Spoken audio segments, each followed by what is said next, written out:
Bonjour les amis, bienvenue dans ce nouvel épisode Un mic, une cam au Ramdam. Nous sommes toujours dans les projections presse.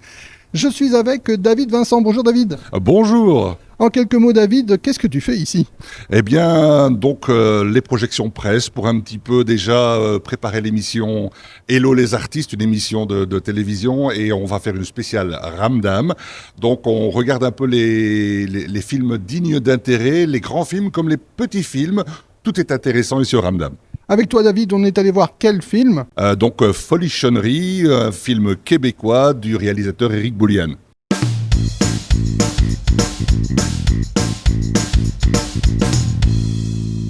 David, Folichonnerie, ça raconte quoi ?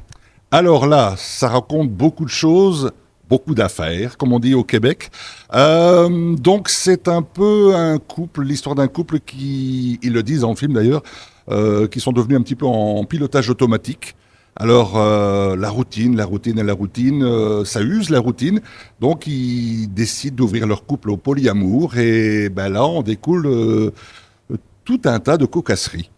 Donc c'est un film qui va raconter l'histoire d'un couple qui va pas très bien d'un point de vue sentimental, on va juste dire ça comme ça, qui va ouvrir son couple vers d'autres personnes, des personnes inconnues, et ça va remettre en cause plein de choses. Moi, s'il y a une chose que je dois relever dans ce film, c'est le respect. J'étais vraiment stupéfait du respect qu'il y a dans ce couple, du respect qu'il y a entre les personnes. On a oublié de dire que toi, tu travailles avec le Québec. Est-ce que le respect, c'est un point que tu retrouves au Québec ? Oui, totalement. Le Québec est hyper important, mais je dirais le film reflète bien la mentalité du Québec avec, les choses dramatiques qui sont expliquées de façon simple, les choses compliquées qui se vivent simplement avec des dialogues simples, mais complètement authentiques, et on simplifie la vie. On a l'impression qu'on peut tout se dire au Québec. Le couple se disait tout. Moi, je me dis, ça va partir en vrille, elle va s'énerver, il va péter un plomb.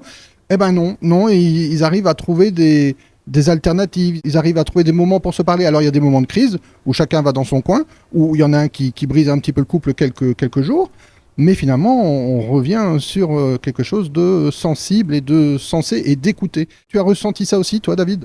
Oui, complètement, des instants vérité qui se superposent en fait. Donc, on est toujours dans la vérité. Moi, j'avais pas trop d'appréhension sur le déroulé du film, mais je me disais quand même jusqu'où ils vont aller, parce que il faut quand même se l'avouer. On est au Ramdam, le festival du film qui dérange. Le film en soi est quand même trash pour tout à chacun. Mais pour eux, c'est tout à fait respectable, honorable et dit avec des mots qui sont tout simples. Alors on aurait pu avoir peur, on aurait pu se dire c'est un film pornographique. Alors on va pas se mentir, il y a quelques scènes de sexe mais qui sont pas crues, hein. C'est quand même assez light on va dire. Mais c'est quand même pas un film pour toute la famille. C'est pas un film pour toute la famille. On peut pas le laisser entre toutes les mains. Je pense que c'est un film qui se dirige pour une certaine catégorie de personnes.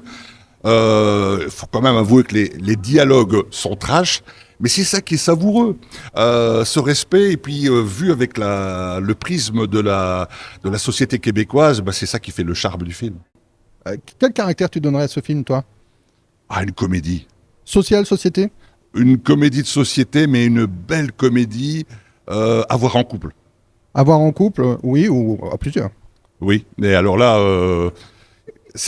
la liberté commence par la vision du film en couple. Alors allez-y, nombreux. Est-ce que c'est choquant dans un film de voir, parce qu'on le voit aussi, plusieurs pratiques sexuelles ? Ça dépend de la mentalité personnelle. Moi, perso, non. Je suis ouvert à tous les scénarios, les dialogues, et moi, ça m'a beaucoup plu. Alors le film est tourné de manière très traditionnelle, presque documentaire. C'est caméra portée, c'est très subjectif, c'est une vision personnelle de l'auteur, mais il y a quand même quelques trucages. Notamment, il y a des auréoles, il y a un moment des faisceaux lumineux qui apparaissent. Alors au début, c'est très bien amené parce qu'ils sont en train de mettre des guirlandes pour Noël. On ne sait pas si c'est truqué ou pas. Tu me diras si tu as compris la même chose que moi, David. Moi, je comprends que c'est l'aura du couple qui apparaît. Donc à un moment, on comprend qu'ils sont heureux quand chacun est heureux finalement. Oui, c'est ça. Et puis... pour tout à chacun qui est un peu initié dans le spirituel, on sait que l'aura a une couleur. Et là, ils ont des couleurs différentes, mais de plénitude. Alors, on va pas tout dévoiler, mais à un moment, il va recroiser des tas de couples. Et ça, on peut dire que c'est vraiment forcé parce qu'il est sur un quai. Là, c'est pas dévoiler grand-chose que de dire ça, mais le mari réfléchit et il se retrouve entouré de couples qui ont beaucoup d'aura. Et donc là, ça va peut-être le forcer à aller plus loin. Ben oui, je pense que là, il va franchir les interdits qu'il s'interdit d'ailleurs, et puis il se libère complètement, et plus il se libère, et plus son aura resplendit, Et finalement, celui de son épouse quelque part. inévitablement. Est-ce que tu penses que ce film pourrait ouvrir l'esprit des personnes qui ne comprennent pas les pratiques sexuelles d'autres? Peut-être, mais ce film a une vertu, c'est qu'il invite au questionnement.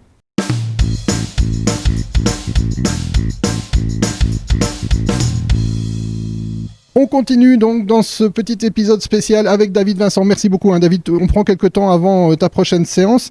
David, toi, tu es réalisateur, mais surtout auteur.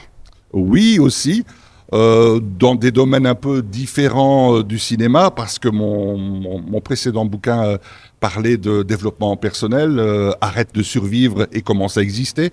Donc là, on est un peu dans la thématique du film qu'on vient de voir, qui était à pied d'œuvre.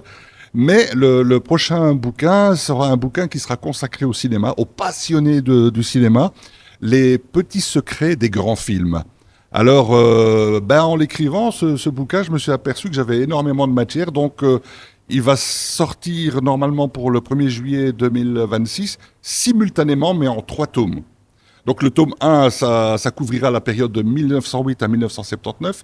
Le tome 2, de 1980 à nos jours. Et le tome 3 va être une espèce de guide interactif pour retrouver parmi tous ces films-là qu'on a cités dans le tome 1 et le tome 2, tous les lieux de tournage, tous les décors factices ou actuels, et tous les lieux où on peut encore découvrir, que ce soit aux États-Unis ou en Europe, les accessoires qui ont servi. Par exemple, je vais donner un exemple, le film avec Bing Crosby et Rosemary Clooney, White Christmas, c'est un film légendaire. J'ai retrouvé dans un musée sa paire de chaussures. Donc voilà, on peut visiter ça, que ce soit en réel ou à distance via Google Maps. On va faire des tas de découvertes. C'est prévu pour l'été 2026, les petits secrets des grands films en 3 tomes. Tu dis c'est prévu parce que c'est pas tout à fait fini ou tu as fini de l'écrire? Alors le tome 1 est terminé, le tome 2 à 80% et le tome 3 à 70%. J'adore les fous comme toi qui nous donnent des dates. Ah ben non, t'as plus qu'à la tenir. Hein. Interdiction de la reporter. Mais c'est un excellent catalyseur, hein. C'est une excellente motivation que de se mettre une date. Parfois, mon assistante de production, ma correctrice me dit « Tu es un fou, tu ne te reposes jamais ». Mais c'est comme ça qu'on fonctionne. C'est un état de vie.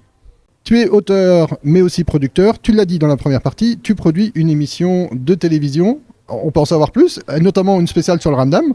Oui, donc c'est une... Tu n'es pas nos télés. Oui, non, nos télés, ce sont des amis, mais non, c'est pas du tout sur nos télés. Donc c'est un canal qui est carrément parallèle.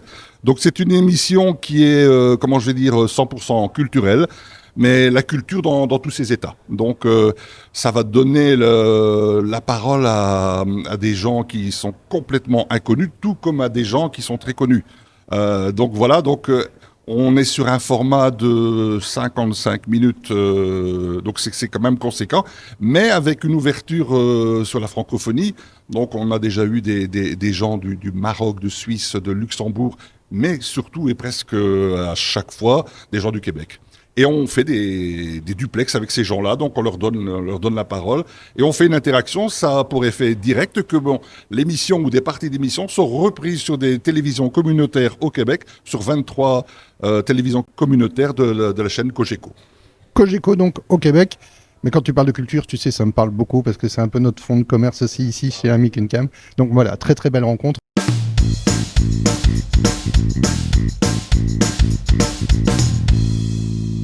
David est en train de regarder le programme parce qu'il va nous donner les dates de Folichonnerie. Le samedi 24 et le lundi 26. Alors on a dit qu'on ne donnait pas les heures pour inciter les gens à aller sur l'application et sur le site, mais sachez voilà, si vous êtes libre ces jours-là, allez voir sur le site internet et sur l'application pour voir Folichonnerie. Petite précision, en France, ils ont décidé de l'appeler Folie. C'est courant que l'on renomme les films de manière française? Complètement. C'est dommage, non? Ça manque un peu de sucre. Oui, mais alors ça peut être très drôle en fait, parce que quand on a tous les films, américains, qui sont même pas retitrés en français, sont retitrés en en québécois. Alors ça donne parfois des choses vraiment hallucinantes, basiques, simples, mais ça fait rire. Merci David, Vincent.